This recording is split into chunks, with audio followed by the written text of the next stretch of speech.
দেশের আকাশে পবিত্র জিলহজ মাসের চাঁদ দেখা গেছে। আগামী 7 জুন বাংলাদেশে ঈদুল আজহা পালিত হবে। সন্ধ্যায় বায়তুল মোকাররম জাতীয় মসজিদে অবস্থিত ইসলামিক ফাউন্ডেশনের সভাকক্ষে অনুষ্ঠিত বৈঠক শেষে ব্রিফিংয়ে এই ঘোষণা দেওয়া হয়।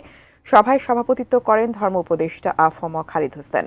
জেলা প্রশাসন, ইসলামিক ফাউন্ডেশন, আবহাওয়া অধিদপ্তর এবং মহাকাশ গবেষণা ও দূর অনুধাবন সংস্থার অফিস থেকে পাওয়া তথ্য ও প্রতিবেদনের ভিত্তিতে এই সিদ্ধান্ত নেওয়া হয়েছে। উল্লেখ্য, গতকাল মঙ্গলবার সৌদি আরবে জিলহজ মাসের চাঁদ দেখা যাওয়ায় সেখানে 6 জুন ঈদুল আজহা পালিত হবে। চাঁদ দেখা সাপেক্ষে জিলহজ মাসের 10 তারিখ ঈদুল আজহা পালিত হয়।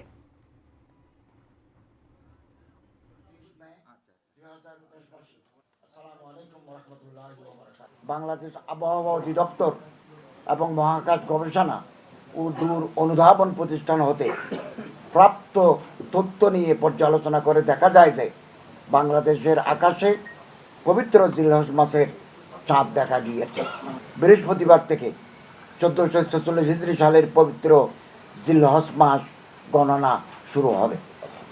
তৎপ্রেক্ষিতে আগামী 10 জিলহজ 1446 হিজরি, 24 জ্যৈষ্ঠ 1432 বঙ্গাব্দ, 7 জুন 2025 খ্রিস্টাব্দ শনিবার সারা দেশে পবিত্র ঈদুল আজহা উদযাপিত হবে ইনশাআল্লাহ।